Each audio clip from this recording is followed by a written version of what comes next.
నమస్కారం. దూరదర్శన్ సప్తగిరి సమర్పించు career guidance phone in live కార్యక్రమానికి స్వాగతం.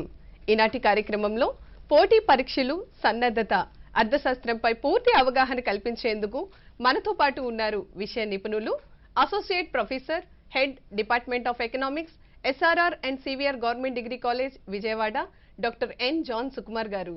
వారితో మాట్లాడి మరిన్ని వివరాలు తెలుసుకుందాం.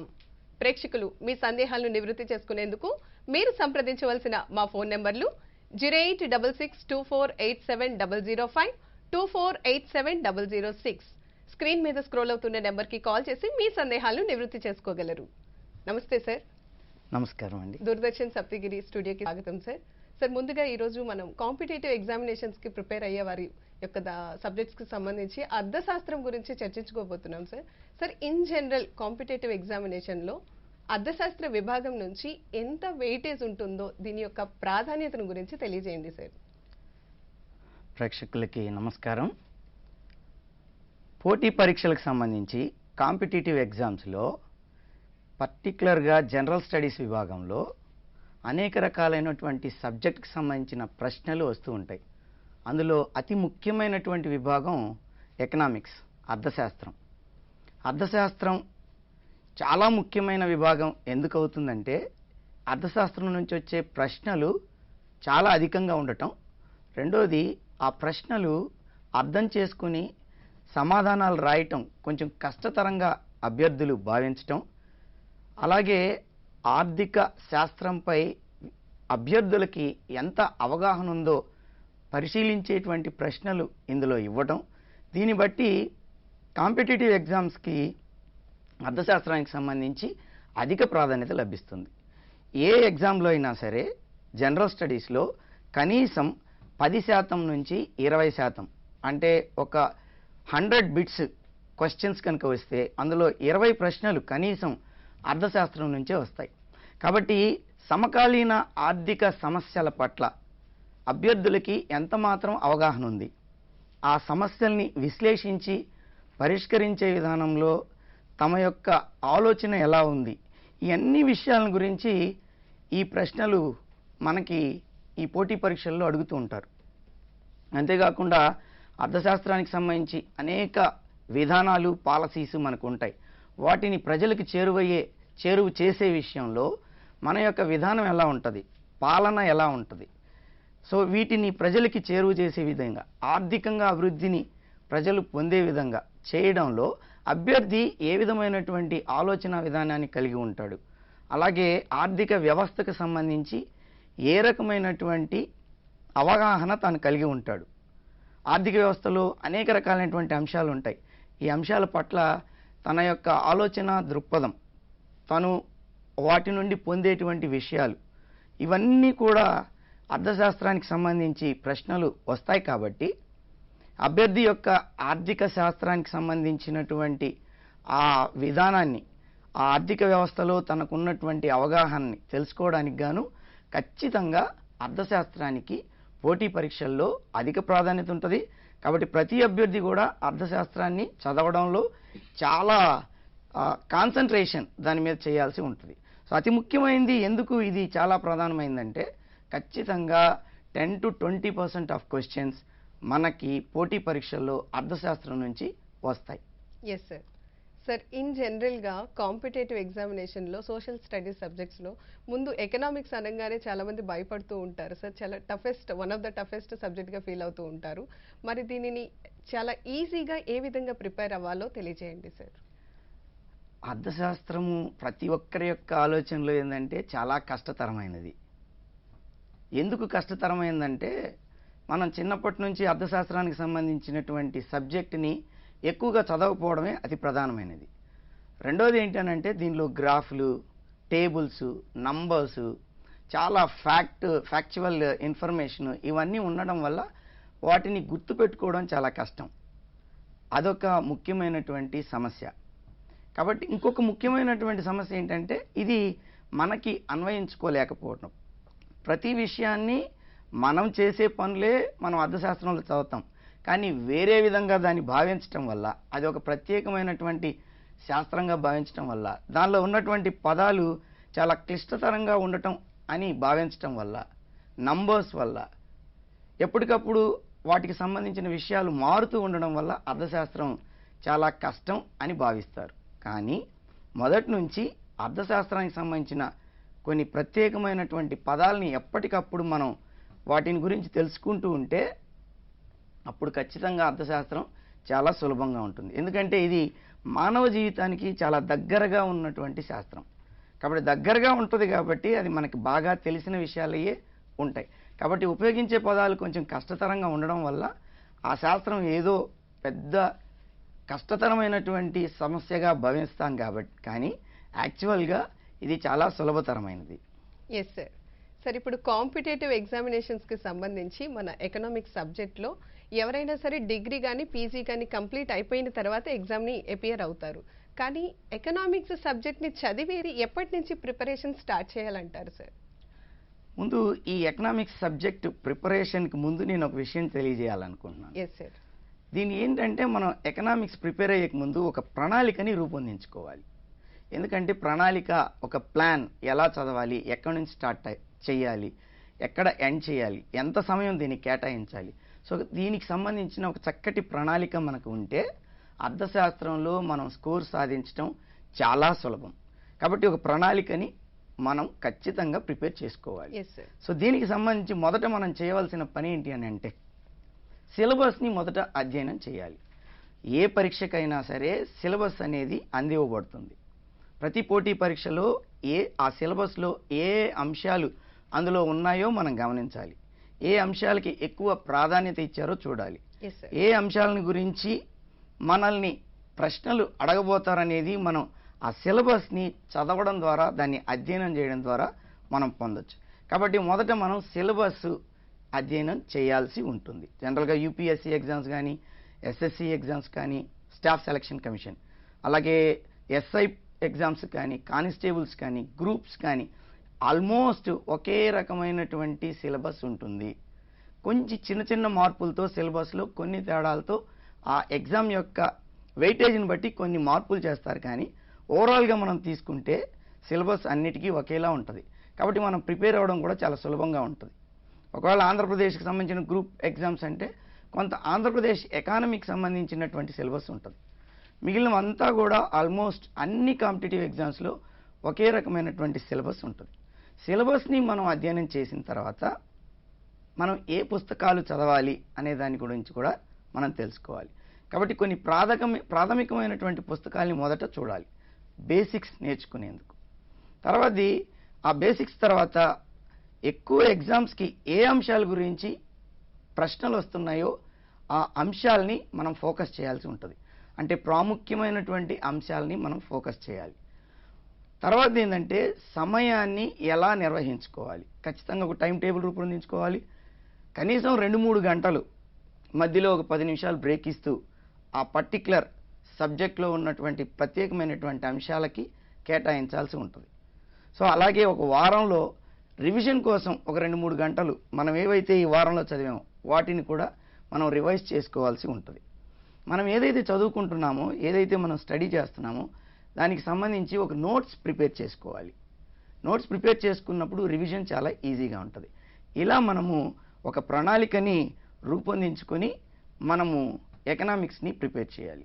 మీరు అడిగిన ప్రశ్న ఎక్కడి నుంచి ప్రిపరేషన్ ప్రారంభం చేయాలి. సో మొదట ఏంటంటే సిలబస్ని మనం చూసినప్పుడు ఏ టాపిక్స్ ఎక్కువ ప్రాధాన్యత ఉంటుందో గుర్తించి వాటి మీద ఎక్కువ కాన్సన్ట్రేట్ చేయాలి. రెండో అతి ముఖ్యమైన అంశం, ప్రతి ఒక్కరూ ఇది చాలా జాగ్రత్తగా గమనించండి.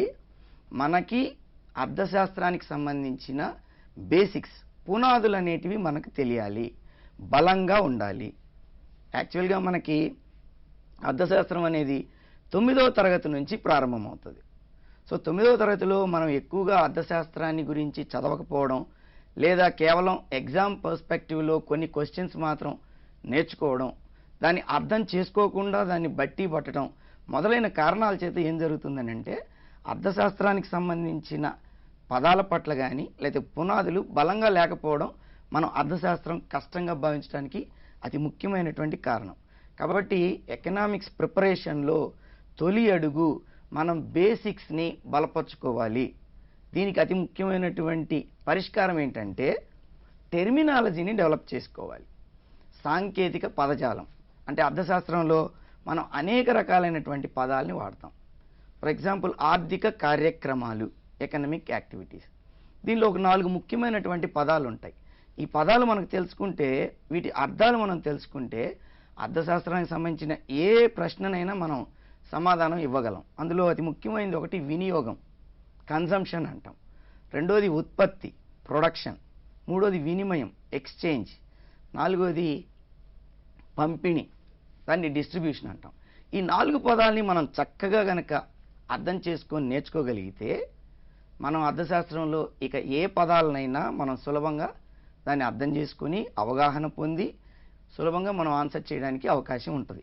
సో మొదట మనం చేయవలసిన పని ఏంటంటే కనీసం ఒక 100 పదాలు అర్థశాస్త్రానికి సంబంధించి మనం నేర్చుకోవాలి. వాటిల్లో అవగాహన పెంపొందించుకోవాలి. వాటి యొక్క అర్థాలను తెలుసుకోవాలి. వాటి అర్థాలు తెలియకుండా మనం ఏ ప్రశ్నకు కూడా సమాధానం ఇవ్వలేము. ఫర్ ఎగ్జాంపుల్ వినియోగం అన్నాం అనుకోండి, మనం దాన్ని ఉపయోగించుకోవడం, వినియోగం అంటే ఏంటి అనేది తెలుసుకోవాలి. వినియోగం చేసేవాడెవరు? సో వినియోగదారుడు. సో వినియోగదారుడు ఎలా ఉంటాడు? వస్తువుని కొనే విషయంలో తన యొక్క ఆలోచన ఎలా ఉంటుంది? ఏ ధర వద్ద ఎంత కొంటాడు? సో కాబట్టి ధర ఈ పదం కూడా ఇందులో వస్తుంది. సో ఒక పదాన్ని మనం తెలుసుకుంటే దానికి సంబంధించిన రిలేటెడ్ వర్డ్స్ అన్నీ కూడా మనం అర్థం చేసుకోవడానికి వీలవుతుంది. ఫర్ ఎగ్జాంపుల్ వినోద్ తక్కువ ధర వద్ద కొనాలి అని అనుకుంటాడు, ఎక్కువ ధర వద్ద తక్కువ కొనాలి అని అనుకుంటాడు. దీన్ని మనం డిమాండ్ అని అంటాం. సో డిమాండ్ అనే పదం ఈ పదంలో నుంచి మనం ఈజీగా కనుక్కోవచ్చు. సో ఇట్లా మనం ప్రతి పదాన్ని ఈ 4 పదాలని చక్కగా మనం అర్థం చేసుకోవడం ద్వారా తెలుసుకోవచ్చు.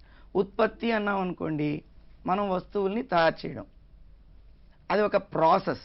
ముడి పదార్థాలు అనేటివి ఉంటాయి, వాటిని మనకు వాడుకునేందుకు లేదా వినియోగించుకునేందుకు అనువుగా మార్చుకోవడం. దీనికి కొన్ని ఉత్పత్తి కారకాలను ఉపయోగిస్తాం, ఫ్యాక్టర్స్ ఆఫ్ ప్రొడక్షన్. సో దానిలో ఒక 4 కారకాలు ఉంటాయి: భూమి, శ్రమ, మూలధనం, వ్యవస్థాపన. సో ఈ 4 పనిచేస్తాయి. వీటికి ఏం ప్రతిఫలాలు వస్తాయి? What returns that they will get. ఎంత ఉత్పత్తి చేయాలి, ఎవరి కోసం ఉత్పత్తి చేయాలి. ఈ 4 చాలా పరిమితంగా ఉంటాయి. వీటిని అభిలషణీయంగా ఎలా వాడుకోవాలి. ఇక్కడ ఒక పదం వచ్చింది, అభిలషణీయం అంటే వేస్టేజ్ కాకుండా చూసుకోవడం. అంటే ఇప్పుడు ఏమవుతుందంటే ఈ పదాలన్నీ కూడా మనకు బాగా తెలిసినవన్నీ కూడా కొత్తగా అనిపిస్తాయి. సో ఈ పదాల పట్ల మనం మొదట అవగాహన పెంపొందించుకోవాలి. పంపిణీ అని అంటాం. జనరల్గా మనకు వచ్చేటువంటి అర్థం ఏంటంటే పంపిణీ అంటే ఎవరికో వరకు పంచడం. కానీ అర్థశాస్త్రంలో పంపిణీ అనే పదానికి విస్తృతమైనటువంటి అర్థం ఉంటుంది. కాబట్టి ప్రతి పదాన్ని మనం చాలా జాగ్రత్తగా వాటికి సంబంధించిన అంశాలని మనం తెలుసుకుంటే అప్పుడు మనం అర్థశాస్త్రాన్ని సులభంగా అటెంప్ట్ చేయడానికి, క్వశ్చన్స్ని తప్పులు లేకుండా రాయడానికి. ఎందుకంటే అర్థశాస్త్రంలో ప్రశ్నలన్నీ కూడా కొంచెం మనం ఆలోచనాత్మకంగా మన యొక్క ఆలోచనలకు కొంచెం దూరంగా అన్ని సమాధానాలు కూడా సరైనవే అనిపించేలా ఒక కన్ఫ్యూజన్ని క్రియేట్ చేసేలా ప్రశ్నలు ఉంటాయి.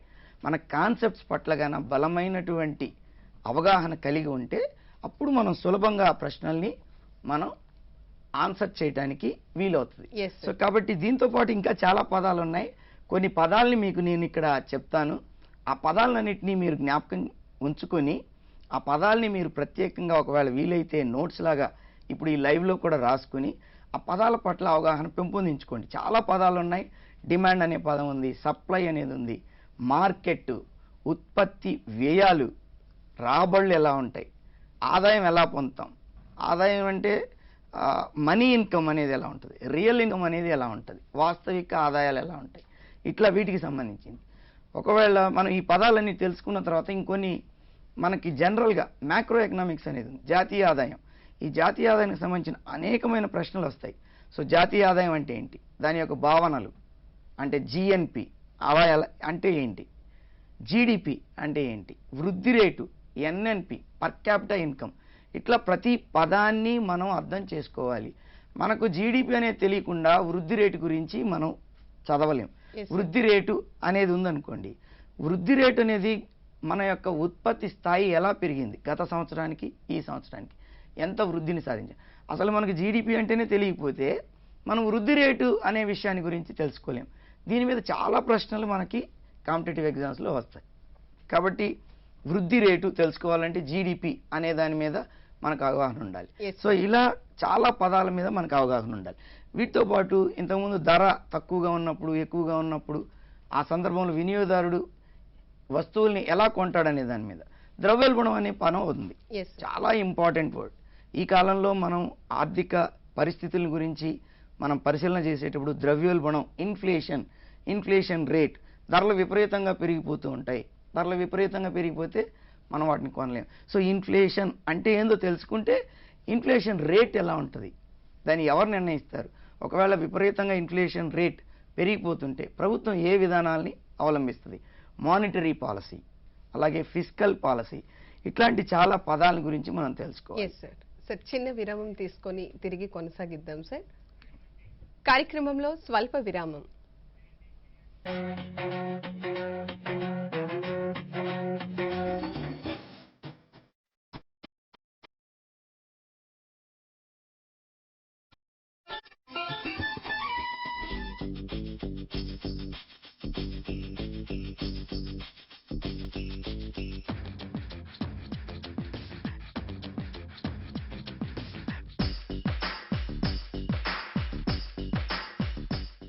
తరానే పురాణే హిందీ సినీ గీతాలు ప్రతి శనివారం మరియు ఆదివారం మధ్యాహ్నం 3 గంటలకు మీ దూరదర్శన్ సప్తగిరిలో.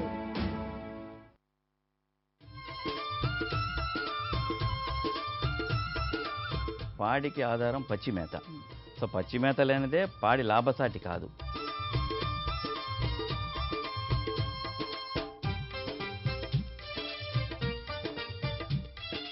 పుట్టగొడుగు అన్నది ఒక శాకాహారులకు అధిక మోతాదులో మాంసకృతుల్ని అందించేటటువంటి ఒక గొప్ప వరంగా మనం దీన్ని చెప్పుకోవచ్చు.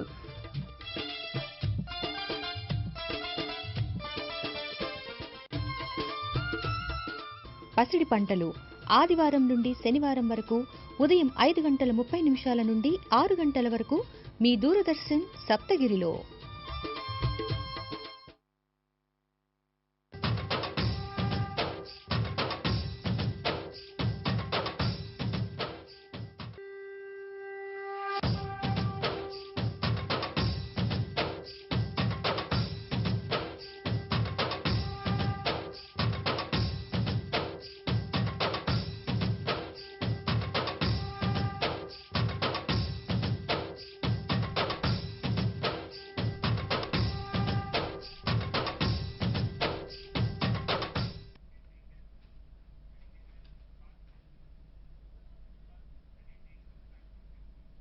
విరామం అనంతరం కార్యక్రమానికి తిరిగి స్వాగతం.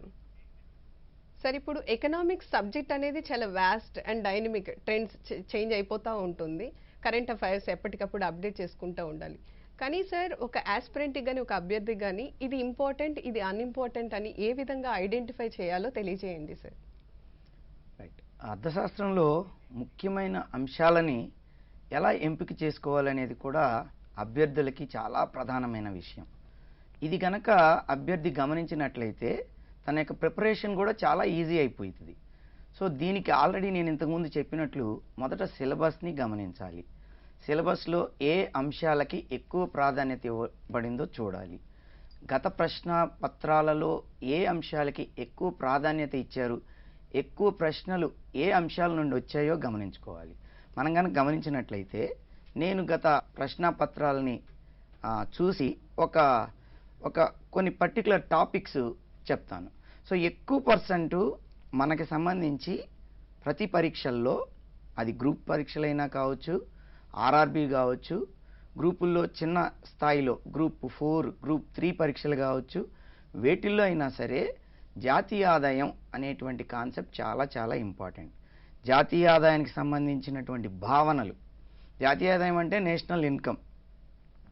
సో దీనికి సంబంధించిన భావనలు, ఈ భావనల మీద ఖచ్చితంగా ప్రశ్నలు మనకి పోటీ పరీక్షల్లో వచ్చి తీరుతాయి. 2-3 ప్రశ్నలైనా వస్తాయి. వీటిలో రకరకాలైనటువంటి ప్రశ్నల్లో షార్ట్ ఫామ్స్ ఇచ్చి దాన్ని ఎలాబరేట్ చేయమని కూడా ఇస్తారు, అబ్రివేషన్స్ లాగా. ఫర్ ఎగ్జాంపుల్ ఎన్ఎన్పి, దీన్ని ఏ విధంగా ఫుల్ ఫామ్గా చెప్పడం జరుగుతుంది. సో ఇట్లాంటి ప్రశ్నలు కూడా వస్తాయి. సో కాబట్టి జాతీయ ఆదాయం, దానికి సంబంధించిన భావనలు చాలా ప్రాముఖ్యమైనటువంటి అంశం. జాతీయ ఆదాయాన్ని లెక్కగట్టేటువంటి అంశాలు, దాన్ని జాతీయ ఆదాయ మదింపు పద్ధతులు అంటాం. Measurement of national income. So ఎన్ని పద్ధతులు ఉన్నాయి, ఆ పద్ధతుల్లో ఏ విధానాన్ని అవలంబిస్తారు, ఆ పద్ధతిలో మనం లెక్కగట్టేటప్పుడు వేటిని మనం లెక్కగట్టడానికి తీసుకోవాలి, ఇది కూడా అతి ప్రధానమైన అంశం. దీనిలోనే ఇంకొక ముఖ్యమైనటువంటి అంశం ఏంటంటే భారతదేశంలో జాతీయ ఆదాయాన్ని గణన చేసేటప్పుడు ఏ పద్ధతిని ఏ ఏ రంగాలకి ఉపయోగిస్తారు. జనరల్గా భారతదేశం అని కాకుండా ఏ దేశాలైనా మనం ఒక ఆర్థిక వ్యవస్థని మూడు రంగాలుగా విభజిస్తాం. ప్రాథమిక రంగం అని, ద్వితీయ రంగం అని, తృతీయ రంగం అని. సో ఏ రంగానికి సంబంధించినటువంటి ఆ క్యాలిక్యులేషన్ మనం చేస్తున్నామో ఏ విధానాన్ని అవలంబించాలి. సో జనరల్గా ఒక 3 మెథడ్స్ ఉంటాయి. Product method, income method, expenditure method. అంటే ఉత్పత్తి మదింపు పద్ధతి, ఆదాయ మదింపు పద్ధతి, వ్యయాల మదింపు పద్ధతి.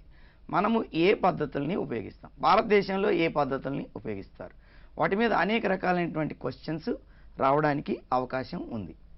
తర్వాతది ద్రవ్య విధానం, మానిటరీ పాలసీ. దీని మీద కూడా చాలా ప్రశ్నలు వస్తాయి. మనకు ఆర్బీఐ ఉంది, రిజర్వ్ బ్యాంక్ ఆఫ్ ఇండియా. భారతదేశంలో ద్రవ్య సప్లై ఎంత ఉండాలి, వడ్డీ రేట్లు ఎంత నిర్ణయించబడాలి, ప్రతి 3 నెలలకు ఒకసారి వడ్డీ రేట్లకు సంబంధించి ఇతరత్ర అంశాల పట్ల వీళ్ళు దానికి సంబంధించినటువంటి ఒక మీటింగ్ ఏర్పాటు చేసి ఏ రేట్ ఎంత ఉండాలనేది నిర్ణయిస్తూ ఉంటారు. సో కాబట్టి ఇది చాలా ఇంపార్టెంట్. మానిటరీ పాలసీ, ద్రవ్య సప్లై ఎంత ఉండాలి, అలాగే వడ్డీ రేట్లు, సిఆర్ఆర్ అంటే క్యాష్ రిజర్వ్ రేషియో అని ఉంది, అది ఎంత ఉండాలి. వీటన్నిటికి సంబంధించిన ప్రశ్నలు ఖచ్చితంగా మనకి ఎగ్జామ్లో వస్తాయి. అది చాలా ఇంపార్టెంట్ టాపిక్. ఇంకోటి ఫిస్కల్ పాలసీ, ప్రభుత్వం కోశ విధానం, తన యొక్క ఆదాయాలు తాను ఖర్చు పెట్టేటువంటి విధానాలు, వీటన్నిటి మీద ఒక విధానం అనేది ఉంటుంది. దాన్ని ఫిస్కల్ పాలసీ అంటాం. దీనిలో అతి ముఖ్యమైనది ఆదాయాల్లో ట్యాక్సేషన్కి సంబంధించిన అనేక ప్రశ్నలు ఇందులో వస్తాయి. జిఎస్టీకి సంబంధించిన ప్రశ్నలు రావచ్చు. సో మనం వ్యయం చేసేటప్పుడు ఏ అంశాల పట్ల ఎక్కువ వ్యయం చేస్తున్నాం అనే దాని మీద రావచ్చు. ఏ పథకాలకు ఎక్కువ ప్రాధాన్యత ఇస్తున్నాం, దేని మీద ఎక్కువ ఖర్చు పెడుతున్నాం, డెవలప్మెంటల్ యాక్టివిటీస్ ఏంటి, వెల్ఫేర్ యాక్టివిటీస్ ఏంటి, ఆ పథకాలు ఏంటి, వీటన్నింటిని గురించి కూడా మనం చాలా ప్రధానమైనటువంటి అంశంగా దీన్ని భావించాలి. తర్వాత 1991లో మనకు ఎకనామిక్ రిఫార్మ్స్ వచ్చాయి. అవి ఇప్పటికీ కొనసాగుతూనే ఉన్నాయి. దీనిలో కొన్ని ముఖ్యమైనటువంటి పదాలు ఉంటాయి. ఈ పదాలకు సంబంధించి మనం ఎప్పటికప్పుడు అవగాహన పెంపొందించుకోవాలి. దాన్ని ఎల్పిజి సిస్టమ్ అని కూడా అంటాం. లిబరలైజేషన్, ప్రైవేటైజేషన్, గ్లోబలైజేషన్ అని, ప్రైవేటీకరణ, అలాగే ప్రపంచీకరణ, ఈ పదాల గురించి మనం చక్కగా తెలుసుకోవాల్సి ఉంటుంది. వీటి మీద మనకు ఖచ్చితంగా ప్రశ్నలు వస్తాయి. ఎందుకంటే ఇది వచ్చిన తర్వాత భారతదేశంలో వృద్ధి రేటు ఎలా ఉంది అనేది వస్తుంది. సో ఇవి బాగా మనం అవగాహన చేసుకుంటే వృద్ధి రేటుకి సంబంధించిన ప్రశ్నలన్నిటికీ సమాధానాలు రాయొచ్చు. అలాగే అన్ఎంప్లాయ్మెంట్ ఎంత తగ్గింది, ఈ కొత్త విధానాలు తీసుకువచ్చిన దానివల్ల ఉద్యోగిత స్థాయి ఎలా పెరిగింది, ఇది కూడా చాలా ప్రధానమైన అంశం. పేదరికాన్ని తగ్గించడానికి ఈ సంస్కరణలు ఎలా తోడ్పడ్డాయి, సో పేదరికానికి సంబంధించిన అన్ని అంశాలు ఇందులో వస్తాయి. కాబట్టి ఇది కూడా చాలా ప్రధానమైనటువంటి అంశం. సో ఎంప్లాయ్మెంట్, అన్ఎంప్లాయ్మెంట్ వీటి గురించి చూసేటప్పుడు నిరుద్యోగిత రేటు, అసలు నిరుద్యోగిత అంటే ఏంటో తెలిస్తేనే నిరుద్యోగిత రేటు గురించి తెలుసుకోవచ్చు. నిరుద్యోగిత అంటే అనేక రకాలైనటువంటి నిరుద్యోగితలు ఉన్నాయి. ఫర్ ఎగ్జాంపుల్ మనకు ప్రచ్ఛన్న నిరుద్యోగిత, డిస్గైజ్డ్ అన్ఎంప్లాయ్మెంట్ అనేది ఉంది. దీని మీద ఖచ్చితంగా ఒక ప్రశ్న అనేది వస్తుంది. ఇది మనం గ్రామీణ ప్రాంతాల్లో చూస్తూ ఉంటాం. అంటే అవసరానికి మించి శ్రామికులు పనిచేయటం. అంటే ఒక పనిని చేయడానికి 5 మంది సరిపోతారు అనుకుంటే ఒక 10 మంది ఆ పనిని నిర్వహిస్తారు, ఉత్పాదకత అంతే ఉంటుంది. సో కాబట్టి ఇట్లా ఉద్యోగిత లేకపోతే నిరుద్యోగిత, దీనికి సంబంధించిన అనేక రకాలు, వీటి గురించి ఖచ్చితంగా ప్రశ్నలు వస్తాయి. దీన్ని కూడా మనం ప్రధానమైనటువంటి అంశంగా భావించాల్సి ఉంటుంది. వ్యవసాయ రంగం తీసుకుంటే అనేక రకాలైనటువంటి పాలసీస్ ఉన్నాయి. వ్యవసాయ రంగ పాలసీ, దీనిలో కూడా అనేక రకాలైనటువంటి అంశాలు వస్తాయి. దీనిలో ప్రత్యేకమైన రెవల్యూషన్స్ ఉన్నాయి. గ్రీన్ రెవల్యూషన్, దీని మీద చాలా ప్రశ్నలు మనకి రావడానికి అవకాశం ఉంటుంది.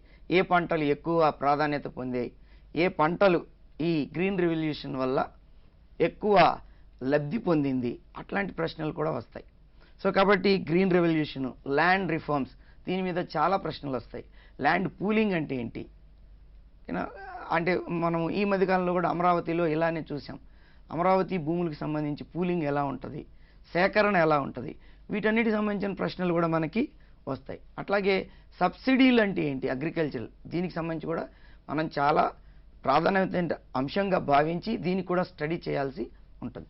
ప్రైస్ పాలసీస్, మినిమం సపోర్ట్ ప్రైసెస్కి సంబంధించిన కొన్ని ప్రత్యేకమైనటువంటి అంశాలు. సో ఇలా ఇవన్నీ కూడా ఎప్పటికప్పుడు మారిపోతూ ఉంటాయి కాబట్టి కరెంట్ అఫైర్స్లో కూడా మనం ప్రాధాన్యత వహించాల్సి ఉంటుంది. ఎప్పటికప్పుడు మారిపోతుంటాయి కాబట్టి బడ్జెట్ గురించి చూడాలి, ఆర్థిక సర్వే గురించి చూడాలి, కొన్ని విధానాల గురించి చూడాలి. కాబట్టి వీటన్నింటినీ మనము ప్రధానమైనటువంటి అంశాలుగా భావించి వీటి పట్ల మనం అవగాహన పెంపొందించుకుంటే మనం ఖచ్చితంగా పోటీ పరీక్షల్లో సులభంగా అన్నిటికీ ఆన్సర్స్ చేయగలిగి మంచి మార్కులు పొందడానికి అవకాశం ఉంటుంది. Yes sir. సార్ ఇప్పుడు మీరు చెప్తున్నారు కరెంట్ అఫైర్స్ని కూడా ఎకనామిక్స్లో చాలా ఇంపార్టెంట్ ఉంది అని చెప్పి. సార్ ఇప్పుడు economics subject plus current affairs ఈ రెండింటిని జోడించి ఏ విధంగా ప్రిపేర్ అవ్వాలో తెలియజేయండి సార్. ఇది కూడా చాలా ఇంపార్టెంట్. ఎందుకంటే మనం ప్రశ్నలు కనుక గమనించినట్లయితే చాలా ప్రశ్నలు ఎకనామిక్స్కి సంబంధించి కరెంట్ అఫైర్స్ మీదనే ఎక్కువ ప్రశ్నలు సంధించడం జరుగుతుంది. ఒకవేళ ఒక 20 క్వశ్చన్స్ ఎకనామిక్స్లో వస్తే దానిలో కనీసం 8 ప్రశ్నలు కరెంట్ అఫైర్స్ నుంచి ఉంటాయి. కొన్నిసార్లు 50% కూడా కరెంట్ అఫైర్స్ నుంచి ఉంటాయి. కాబట్టి కరెంట్ అఫైర్స్ మనము అర్థశాస్త్రానికి సంబంధించి చాలా ప్రాధాన్యత ఇవ్వవలసి ఉంటుంది. దీన్ని ఎలా మనము ఈ కరెంట్ అఫైర్స్ని మనం పూర్తిగా అవగాహన చేసుకోవచ్చు, ఎలా వీటి గురించి ప్రిపేర్ అవ్వచ్చు. అతి ముఖ్యమైనది, చాలామంది దీన్ని పట్టించుకోరు కానీ ఇది చాలా ముఖ్యమైనది, మనం డైలీ న్యూస్ పేపర్స్ చదవాలి. మీరు న్యూస్ పేపర్స్ చదివితే అర్థశాస్త్రానికి సంబంధించిన అన్ని కరెంట్ అఫైర్స్కి సంబంధించిన ఇన్ఫర్మేషన్ మనకి దొరుకుతుంది. కాబట్టి ఖచ్చితంగా న్యూస్ పేపర్ చదవండి. న్యూస్ పేపర్ చదివేటప్పుడు అర్థశాస్త్రానికి సంబంధించిన ప్రశ్నలు లేదా దానికి సంబంధించిన ఇన్ఫర్మేషన్ ఉన్నటువంటి పేపర్ ఒకటి ఖచ్చితంగా, బిజినెస్ పేపర్ అని ఒక పేపర్ దానిలో ఇస్తారు. కాబట్టి దాన్ని మనం స్టడీ చేయాల్సి ఉంటుంది. దానికి సంబంధించిన నోట్స్ కూడా ప్రిపేర్ చేసుకోవాలి. సో హిందూ చదవచ్చు, ఇండియన్ ఎక్స్ప్రెస్ చదవచ్చు, అట్లాగే ఇంకా చాలా బిజినెస్ స్టాండర్డ్ పత్రికలు కొన్ని ఉంటాయి, వీక్లీ మ్యాగజైన్స్ ఉంటాయి, మంత్లీ మ్యాగజైన్స్ ఉంటాయి, వాటిని చదవచ్చు. మన తెలుగు పత్రికలు మనకు అర్థమయ్యేందుకు గాను ఈనాడు చదవచ్చు, సాక్షి, ఆంధ్రజ్యోతి, మనకి ఏ దినపత్రిక తెలిసినా ఆ దినపత్రికలో ఆర్థికపరమైనటువంటి అంశాలకు సంబంధించిన మనం వాటిని చదివినట్లయితే, వాటిని మనం నోట్స్గా ప్రిపేర్ చేసుకుంటున్నట్లయితే ఈ యొక్క కరెంట్ అఫైర్స్లో మనం సులభంగా మనం దీన్ని నేర్చుకోవడానికి అవకాశం ఉంటుంది. అట్లాగే దానిలో ఇంకొక ముఖ్యమైనటువంటి భాగం ఏంటంటే ఎడిటోరియల్ని కూడా మనం చదవాల్సి ఉంటుంది. దాంతోపాటు మనం ఏం చేయాలి, కరెంట్ అఫైర్స్కి సంబంధించి ప్రతి సంవత్సరం ఎకనామిక్ సర్వే అనేది భారత ప్రభుత్వం రిలీజ్ చేస్తుంది. ఆ ఎకనామిక్ సర్వేలో గత సంవత్సరం ఏమేమి మనం సాధించాం, ప్రతి అంశానికి సంబంధించి, ప్రతి విభాగానికి సంబంధించి మనకి డేటాతో పాటు బాగా విశ్లేషణాత్మకమైనటువంటి అంశాలు ఉంటాయి. కాబట్టి ఆర్థిక సర్వే దాన్ని చదవండి. అట్లాగే అనేక రకాలైనటువంటి రిపోర్ట్స్ మనకి అందివ్వబడతాయి. ఆ రిపోర్ట్స్ అన్నింటినీ చదవండి. ఆర్బీఐ రిపోర్ట్స్ కావచ్చు, ఇతరత్ర ప్రముఖమైనటువంటి ఫైనాన్షియల్ ఇన్స్టిట్యూషన్స్ ఇచ్చేటువంటి రిపోర్ట్స్ కావచ్చు. వీటన్నిటిని మనం ఎప్పటికప్పుడు తరోగా వాటిని గమనిస్తూ చదువుతూ ఉండాలి. అట్లాగే గవర్నమెంట్ వెబ్సైట్స్కి వెళ్దాం. వెబ్సైట్స్కి వెళ్ళినప్పుడు ఫైనాన్షియల్ సంబంధించిన ఒక వెబ్సైట్ ఉంటుంది. దానిలోకి వెళ్ళినప్పుడు ఆర్థిక అంశాలకు సంబంధించిన ప్రతి విషయం అందులో పొందుపరచడం జరుగుతుంది. కాబట్టి ఆటోమేటిక్గా మనం ఈ యొక్క కరెంట్ అఫైర్స్కి సంబంధించి మనం సులభంగా వాటిని అవగాహన పెంపొందించుకునేదానికి వీటన్నింటినీ మనం ఎప్పటికప్పుడు చదవడం ద్వారా తెలుసుకోవచ్చు. అతి ముఖ్యమైనటువంటి పాయింట్ ఇంకోటి ఏంటంటే ఇందులో ఖచ్చితంగా ఒక అరగంట మీకున్నటువంటి ఆ టైం టేబుల్లో ఖచ్చితంగా అరగంట ఈ యొక్క కరెంట్ అఫైర్స్ మీద ఆర్థిక శాస్త్రానికి సంబంధించి మనం చూడాల్సి ఉంటుంది. విశ్లేషణలు కావచ్చు, టీవీ ప్రోగ్రాంలో ఒక బడ్జెట్ అన్నప్పుడు ఆ బడ్జెట్కి సంబంధించిన విశ్లేషణ కావచ్చు, దానిలో ఏ పథకాలకి ఎక్కువ ప్రాధాన్యత ఇస్తున్నారనేది కాబట్టి మనము ప్రతిదానికి సంబంధించి ఆ విశ్లేషణల్ని వింటూ ఉండడం, వాటిని చూస్తూ ఉండడం, మనం కూడా చదువుతూ ఉండడం, వీటన్నింటి చేయడం ద్వారా కరెంట్ అఫైర్స్ని సులభంగా మనము అటెంప్ట్ చేయడానికి అవకాశం ఉంటుంది. Yes sir. సార్ చిన్న విరామం తీసుకొని తిరిగి కొనసాగిద్దాం సార్. కార్యక్రమంలో స్వల్ప విరామం.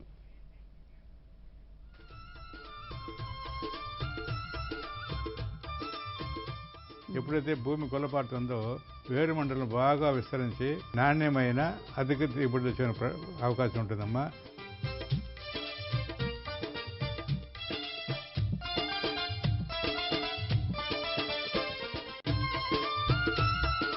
అరటి పండే కాకుండా అరటి ఆకుల నుంచి, కాండం నుంచి వివిధ విలువ ఆధారిత ఉత్పత్తులు తయారు చేసుకొని రైతులు లాభాలు ఆర్జించడానికి అవకాశం ఉందండి.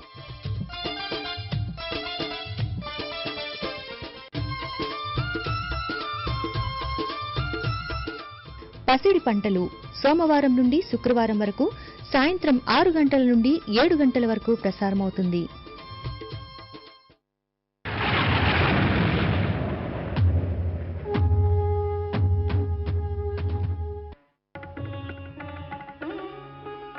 వీక్షించండి రెట్రో టైంలో ఓం నమ శివాయ్ సోమవారం నుంచి శుక్రవారం వరకు డిడి సప్తగిరి ఛానల్లో.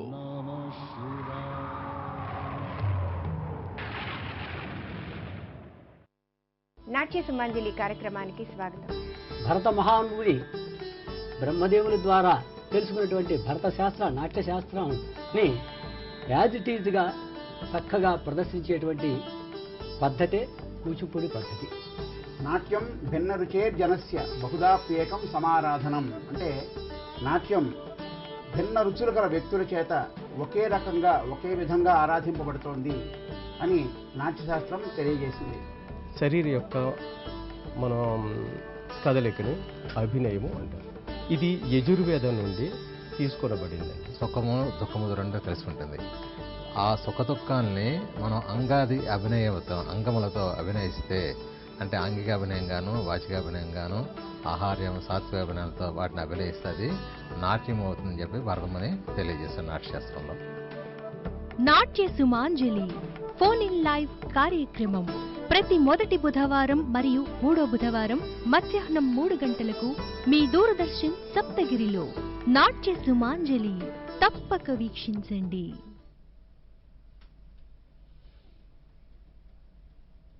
విరామం అనంతరం కార్యక్రమానికి తిరిగి స్వాగతం.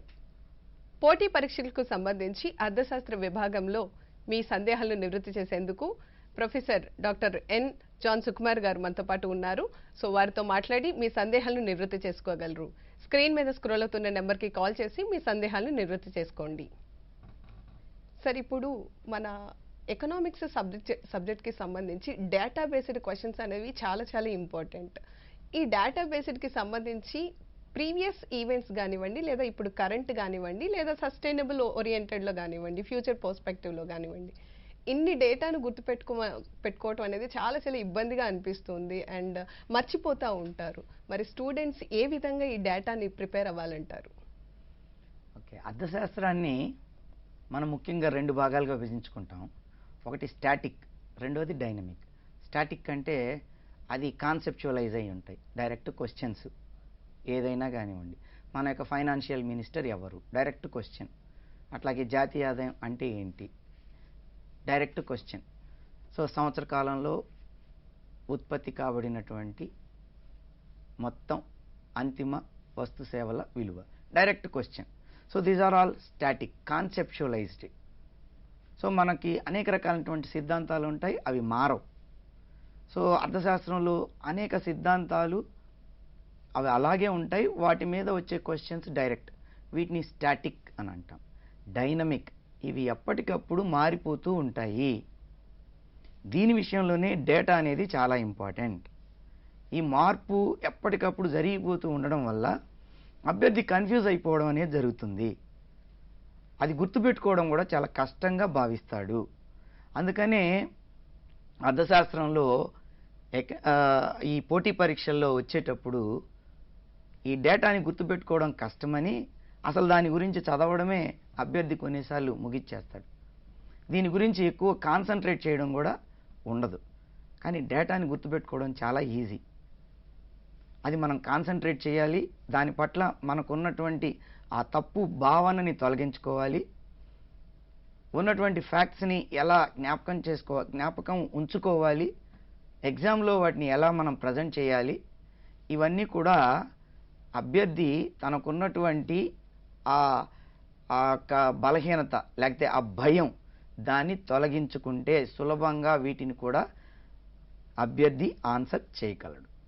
సో ఇంతకుముందు నేను అన్నట్టు స్టాటిక్, దీనిలో కాన్సెప్ట్స్ ఉంటాయి, సిద్ధాంతాలు ఉంటాయి.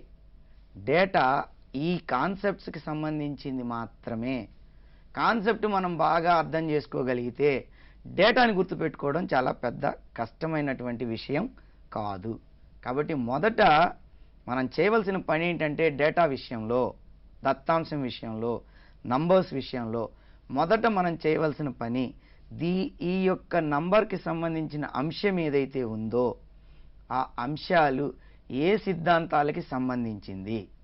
సో సిద్ధాంతపరంగా ఈ డేటాని మనం అర్థం చేసుకోవాలి. కాబట్టి అతి ముఖ్యమైనటువంటి అంశం ఏంటి అని అంటే కాన్సెప్ట్ రిలేటెడ్గా మనం డేటాని గుర్తు పెట్టుకోవాల్సి ఉంటుంది. రెండోది ఏంటంటే ఆర్థిక సూచీలని మనం అధ్యయనం చేయాలి. ఆర్థిక సూచి అంటే ఇండెక్స్. ఆర్థిక వ్యవస్థ ఎలా ఉందో తెలియజెప్పేటువంటి కొన్ని అంశాలు ఉంటాయి.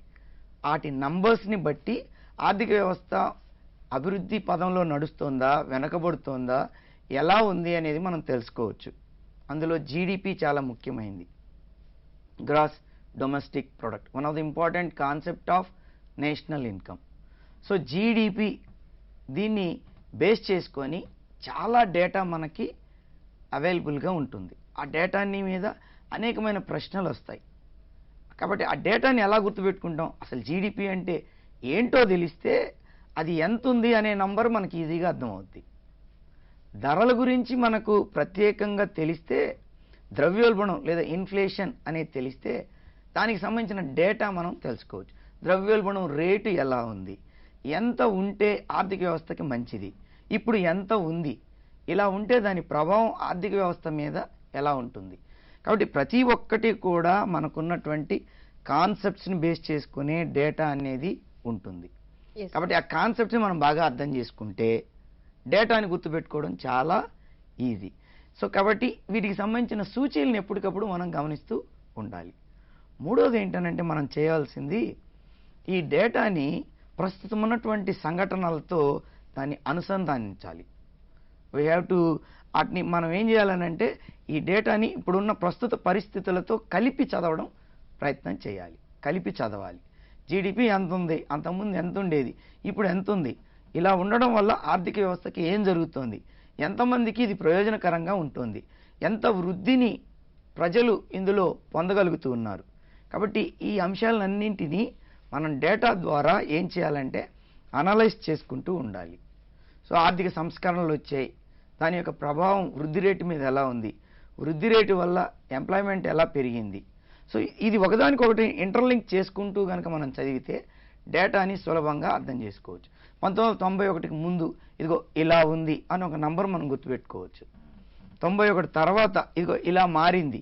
సో ఇక్కడ ఏం చేస్తున్నాం, మనం కంపారిటివ్ స్టడీ, డైరెక్ట్గా వృద్ధి రేటు ఎంత అని నేర్చుకున్నాం అనుకోండి, మర్చిపోవడానికి అవకాశం ఉంది.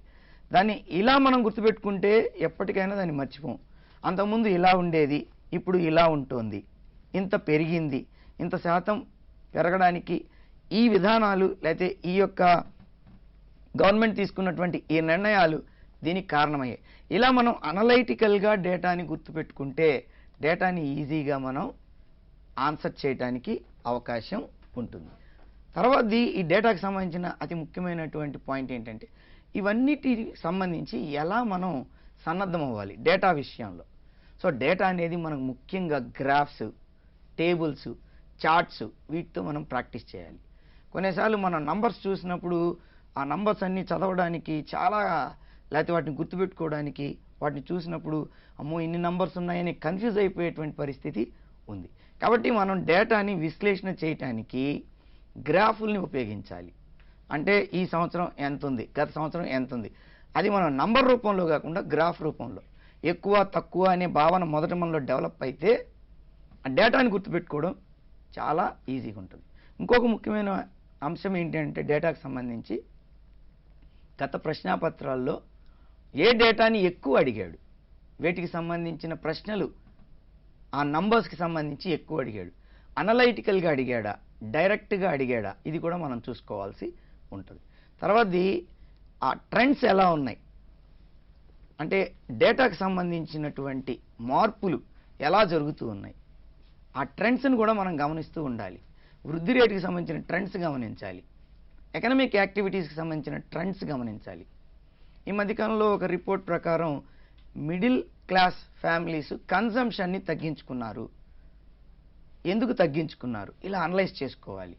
కారణం ఏంటి, ఎందుకు తగ్గించుకోవాల్సి వచ్చింది, ఉద్యోగ భద్రత కొంత తగ్గింది అనేటువంటి కారణం. అట్లా మనం దాన్ని అనలైజ్ చేసుకుంటూ ఉంటే ఎంత శాతం తగ్గింది, ఎందుకు తగ్గింది, వస్తువుల్ని మనం కొనుగోలు చేసే క్రమంలో ఎందుకు మిడిల్ క్లాస్ పీపుల్ తక్కువయ్యారు, ఎందుకు దాని మీద ప్రాధాన్యత. సో ఇట్లా మనం ఏం చేయాలి అని అంటే ఆ డేటాకు సంబంధించిన అంశాలని ఆయా కాల పరిస్థితులకి బేస్ చేసుకొని మనం అనలైజ్ చేసుకుంటూ ట్రెండ్స్ని కూడా మనం గమనిస్తూ డేటాని గుర్తుపెట్టుకోవాల్సి ఉంటుంది.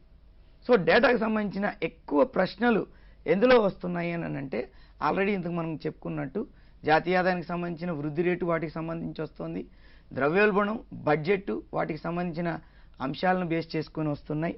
అట్లాగే లోటుకు సంబంధించిన పదాలు ఉన్నాయి, వాటికి సంబంధించిన ప్రశ్నలు వస్తున్నాయి. మనం ఫారిన్ ట్రేడ్ అనేది జరుగుతుంది, సో వాటికి సంబంధించినటువంటి ప్రశ్నలన్నీ వస్తూ ఉన్నాయి. నిరుద్యోగానికి సంబంధించిన ప్రశ్నలు వస్తున్నాయి. అలాగే వ్యవసాయ రంగానికి సంబంధించి అనేక రకాలైనటువంటి డేటాకి సంబంధించిన ప్రశ్నలు వస్తున్నాయి. వీటన్నింటినీ మనం ఎలా గుర్తుపెట్టుకోవచ్చు అని అంటే కేవలం వాటిని పాత విషయాలతో కొత్త విషయాలతో కలిపి అనలైజ్ చేస్తూ డేటాని గుర్తుపెట్టుకోవాల్సి ఉంటుంది. సో దీనిలో ఇంకొన్ని ముఖ్యమైనటువంటి అంశాలు చెప్తాను. వీటిని ఎలా జ్ఞాపకం చేసుకోవాలి, ఎలా గుర్తుపెట్టుకోవాలి, దానికి కొన్ని పద్ధతుల్ని మనం ఉపయోగించుకోవచ్చు. చంకింగ్ అనే ఒక పద్ధతి ఉంది. దీని ప్రకారం ఏంటంటే పెద్ద డేటా ఉన్నప్పుడు దాన్ని చిన్న విభాగాలుగా మనం విభజించుకొని గుర్తుపెట్టుకోవాలి. ఫర్ ఎగ్జాంపుల్ మనకు 1900 స్వాతంత్రం వచ్చినప్పటి నుంచి ఇప్పటి వరకు వ్యవసాయ రంగంలో ఏ రకమైనటువంటి ఆ ఉత్పాదకతలో ఏ రకమైనటువంటి మనం విజయాన్ని సాధించాం లేదా పొందాం, దీనికి సంబంధించి ప్రతి సంవత్సరానికి డేటా ఉంటుంది. ప్రతి సంవత్సరాన్ని డేటా గుర్తుపెట్టుకోవడం కష్టం.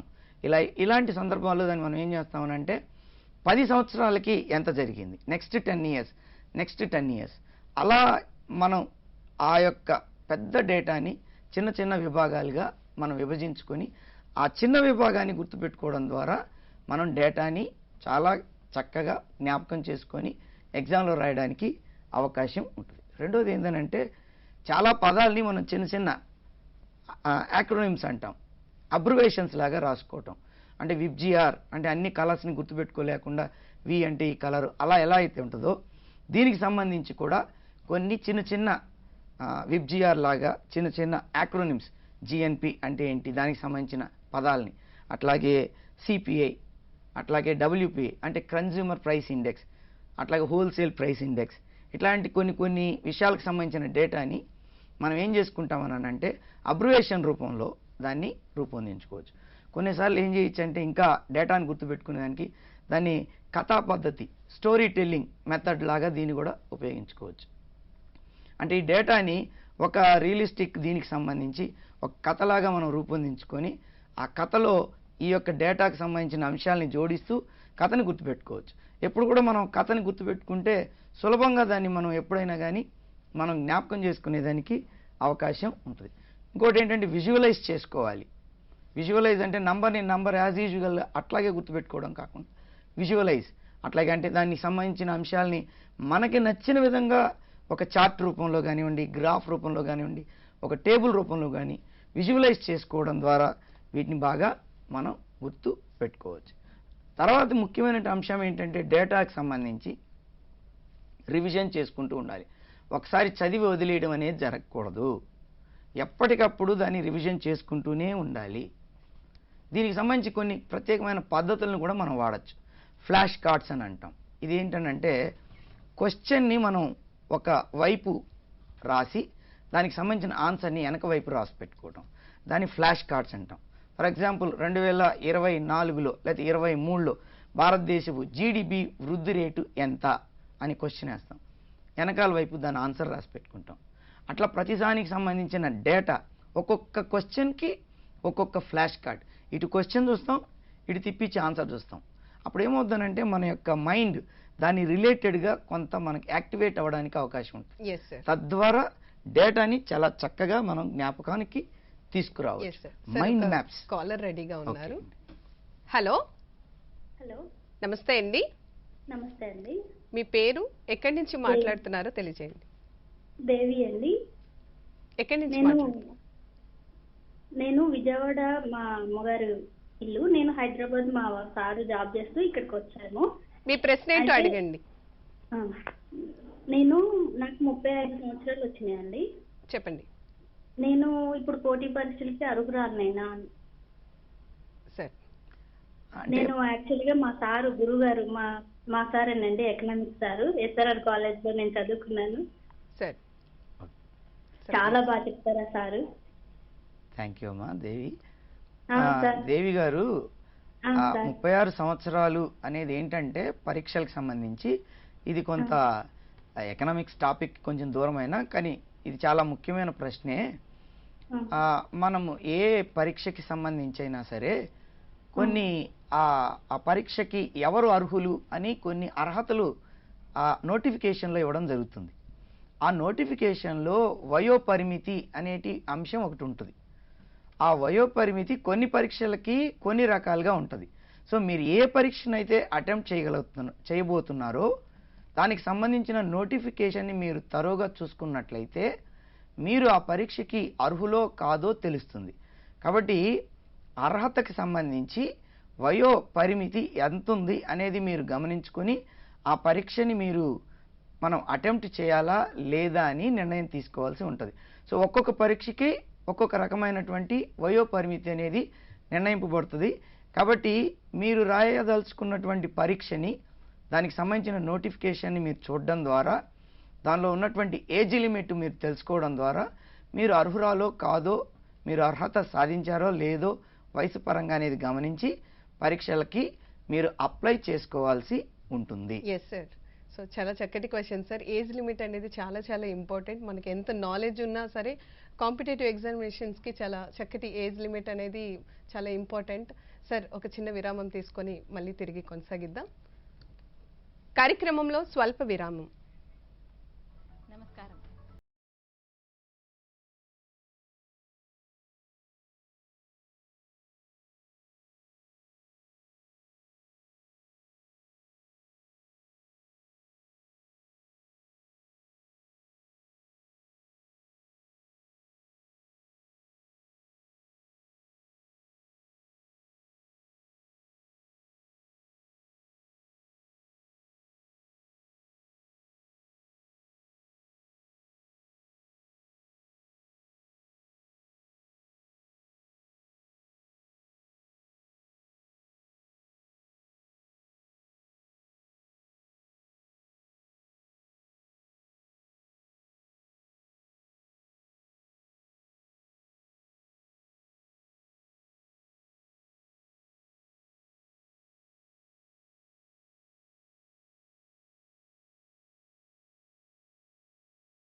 మోక్షధారణాదేవ రుద్రో భవత్య సంశయః అని శివపురాణం చెబుతున్నది. వ్యక్తిత్వ వికాసాలు, మానవత్వ వికాసానికి పనికొచ్చేటువంటి అంశాలు కూడా ఈ కథలో ఉన్నాయి. శివుడు అభిషేక ప్రియుడు కాబట్టి అభిషేక ప్రియుడైనటువంటి పరమేశ్వరునికి తెలుపు రంగు కలిగినటువంటి అక్షతలే ఎందుకు వాడాలి?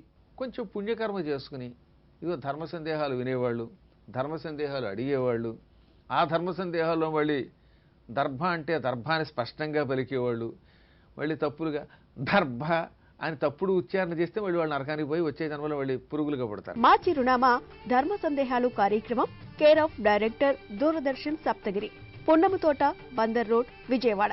మా ఈమెయిల్ ధర్మ సందేహాలు ddkvja@gmail.com.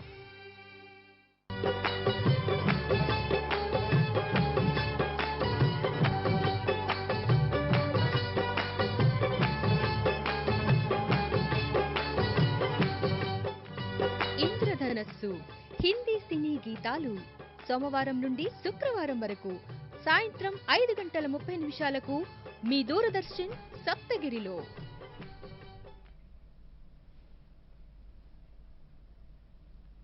విరామం అనంతరం తిరిగి స్వాగతం. సార్, ఇప్పుడు కాంపిటేటివ్ ఎగ్జామినేషన్స్లో ఎకనామిక్స్ సబ్జెక్ట్లో Indian economy, public finance, micro economics, macro economics ఇలా అన్ని ఇంపార్టెంట్ కాన్సెప్ట్సే సార్. కానీ ఇది ప్రిపేర్ అయ్యేటప్పుడు టైం మేనేజ్మెంట్ చాలా ఇంపార్టెంట్. వీటిని ఏ విధంగా టైం మేనేజ్మెంట్తో ప్రిపేర్ అవ్వాలో తెలియజేయండి సార్. రైట్, టైం మేనేజ్మెంట్ చాలా ఇంపార్టెంట్. సో దీనికి మనం చేయాల్సింది ఏంటంటే ఒక టైం టేబుల్ రూపొందించుకోవడం. కనీసం 2 నుంచి 3 గంటలు మన యొక్క సిలబస్ బేస్ చేసుకొని 2 నుంచి 3 గంటలు ఒక రోజులో దీనికి కేటాయించండి. ప్రధానమైన అంశాలకి ఎక్కువ ప్రాధాన్యత ఇవ్వండి. ఆ టైంలో వీలైనంత వరకు వారానికి కనీసం మీరు చదివిన దానికి సంబంధించిన ఒక టెస్ట్కి ఒక టైంని కేటాయించుకోండి. సో ఇలా టైంకి సంబంధించి మనం ఒక చక్కటి ఒక రొటీన్, ఒక టైం టేబుల్ వేసుకొని దాన్ని ఫాలో అవడం ద్వారా మనం ఖచ్చితంగా 2-3 గంటలు దీనికి ఇవ్వడం ద్వారా మిగిలిన సబ్జెక్ట్స్ కూడా కవర్ చేయడానికి అనువుగా ఒక టైం టేబుల్ రూపొందించుకొని ప్రతి టాపిక్ని సిలబస్లో ఉండేటివి కంప్లీట్ చేయడానికి ప్రయత్నం చేయాల్సి ఉంటుంది. Yes sir. సార్, ఇప్పుడు చాలా మంది కాంపిటేటివ్ ఎగ్జామినేషన్స్కి ఇన్స్టిట్యూషన్స్కి వెళ్ళి ప్రిపేర్ అవ్వలేరు. సో వారికి సంబంధించి ఎలా ప్రిపేర్ అవ్వాలి అనేది స్టాండర్డ్ బుక్స్ గురించి తెలియజేయండి సార్. రైట్, ఇది చాలా ముఖ్యం. సిలబస్కి అనుగుణంగా పుస్తకాలు చాలా ముఖ్యమైనవి. మార్కెట్లో ఏ పుస్తకాలు దొరికితే వాటిని తీసుకొచ్చి చదవడం వల్ల ఉపయోగం లేదు. మొదట నేను ఇంతకుముందు చెప్పినట్లు మనకు బేసిక్స్ ఉండాలి. బేసిక్స్ ఉండాలంటే మన తెలుగు పుస్తకాలు, తెలుగు అకాడమీకి సంబంధించి 9, 10 తరగతులు అన్నీ చదవండి ఇంటర్మీడియట్ వరకు. లేదా ఎన్సీఆర్టీ బుక్స్ ఉంటాయి, వాళ్ళకి సంబంధించిన 9th, 10th, 11th, 12th English మీడియంలో ఉంటాయి, వాటిని చదవండి. సో వీటితో పాటు ఎక్కువగా మనకి ఇండియన్ ఎకానమీ గురించి ప్రశ్నలు వస్తుంటాయి కాబట్టి దానికి సంబంధించిన కొన్ని పుస్తకాలు, రమేష్ సింగ్ అని ఆయన రచించిన ఇండియన్ ఎకానమీ అనే పుస్తకం, అట్లాగే సంజీవ్ వర్మ, అట్లాగే మనకు సులభంగా అర్థం అవడానికి సార్ గణేష్ అనేటువంటి ఒక ఆయన రాసినటువంటి పుస్తకాలు, డెవలప్మెంట్ ఇష్యూస్కి సంబంధించి కొన్ని ప్రత్యేకమైన వీటిని కాన్సన్ట్రేట్ చేస్తూ ఇండియన్ ఎకానమీకి సంబంధించి మిశ్రా అండ్ పురి ఆ పుస్తకం ఒకటి, కపిల ఆయనకి సంబంధించిన పుస్తకం. సో ఇట్లాంటి మన పుస్తకాలు తీసుకోండి. దాంతోపాటు కరెంట్ అఫైర్స్ని కవర్ చేయడానికి యోజన, కురుక్షేత్ర ఇట్లాంటి పుస్తకాలు తీసుకోండి. డేటాకి సంబంధించిన ఇన్ఫర్మేషన్ తెలియడం కోసం ఆర్థిక సర్వే ఉంటుంది, దానికి సంబంధించిన అనేక పుస్తకాలు మనకి మార్కెట్లో లభ్యమవుతాయి. ఈ ఆర్థిక సర్వేకి సంబంధించిన అంశాలు ఉన్నటువంటి పుస్తకాలు తీసుకోండి. బడ్జెట్కి సంబంధించిన నివేదికలు అనేటివి ఉంటాయి, వాటిని చూసుకోండి. ప్రభుత్వం ఇచ్చేటువంటి పథకాలు ఉంటాయి, వాటికి సంబంధించిన పుస్తకాలు, అలాగే గవర్నమెంట్ బడ్జెట్లో ప్రవేశపెట్టే పథకాలు, ఆ పథకాలకు సంబంధించిన అంశాలు ఇవన్నీ కూడా మనకి ప్రభుత్వ వెబ్సైట్లో దొరుకుతూ ఉంటాయి. వాటిని కూడా మీరు చూడండి. తెలుగు అకాడమీకి సంబంధించి తెలుగులో ఇండియన్ ఎకానమీకి భారతదేశ ఆర్థిక వ్యవస్థ అని ఒక చక్కటి కాంపిటేటివ్ ఎగ్జామ్ బుక్ కూడా ఉంది. తెలుగులో చక్కగా మనకు అర్థమయ్యే విధంగా సులభమైన భాషలో రచించున్నారు. తెలుగు అకాడమీ పుస్తకాలని కూడా మనము తీసుకొని చదవాల్సి ఉంటుంది. Yes sir. సార్, ఇప్పుడు మాక్ టెస్ట్లు అనేవి ఎంత మేరకు ఉపయోగపడతాయో కూడా తెలియజేయండి sir. Mock test is very very important. ఎందుకంటే దీనిలో ఉన్న అతి ప్రధానమైనటువంటి అడ్వాంటేజ్ ఏంటంటే ఎగ్జామ్లో స్పీడ్ అండ్ యాక్యురసీ. మనం ఎన్ని మాక్ టెస్టులు రాస్తామో మనమంత స్పీడ్గా, యాక్యురేట్గా ఎగ్జామ్ హాల్లో అటెంప్ట్ చేయడానికి అవకాశం ఉంటుంది. మీరు ఏ సబ్జెక్టు, ఏ అంశమైతే చదివారో ఆ అంశానికి సంబంధించిన అనేక ప్రశ్నల్ని మనం చూడకుండా వాటిని ఆన్సర్ చేసుకోవడం ద్వారా ఎంతవరకు మనం కరెక్ట్ పెట్టాం, ఎక్కడెక్కడ తప్పులు పెడుతున్నాం, తప్పులు పెట్టినటువంటి అంశాలు ఏంటి, ఆ అంశాల పట్ల మరింత శ్రద్ధ మనం చూపిస్తూ వాటిలో ఎక్కడ తప్పు చేస్తున్నామో గమనిస్తూ వాటిని రెక్టిఫై చేసుకుంటూ మనం ముందుకెళ్ళడానికి, ఎగ్జామ్స్ రాయడానికి ఈ మాక్ టెస్ట్లు అనేటివి చాలా ముఖ్యమైనది. Yes sir. సార్, ఇప్పుడు పోటీ పరీక్షలు ప్రిపేర్ అయ్యేటటువంటి విద్యార్థులకు సో మీరు ఇచ్చేటటువంటి సూచనలు కానివ్వండి, సలహాలు కానివ్వండి, మీ మాటల్లో తెలియజేయండి సార్. చాలా సులభం. ముందు భయాన్ని వదిలిపెట్టేయండి. అర్థశాస్త్రం అంటే భయపడాల్సిన అవసరం లేదు. ఇది చాలా సులభమైనది.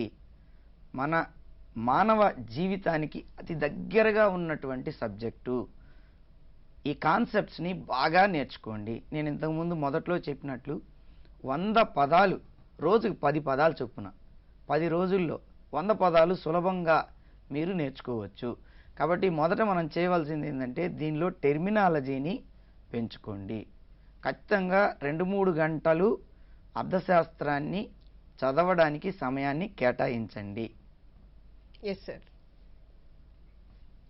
ప్రేక్షకులు అడిగిన ప్రశ్నలకు చాలా చక్కటి సమాధానాలు తెలియజేసి పోటీ పరీక్షలకు ఏదైతే ప్రిపేర్ అవుతున్నారో అభ్యర్థులు వాళ్ళందరికీ కూడా చక్కటి అవగాహన కల్పించారు అర్థశాస్త్ర విభాగంలో. ఎన్ జాన్ సుకుమార్ గారు, ధన్యవాదాలు సార్. ధన్యవాదాలు. ఇవండి ఈ వారం career guidance phone in live కార్యక్రమం. వచ్చే వారం మరొక చక్కటి అంశంతో మళ్ళీ మీ ముందుంటాం. అంతవరకు సెలవు. నమస్కారం.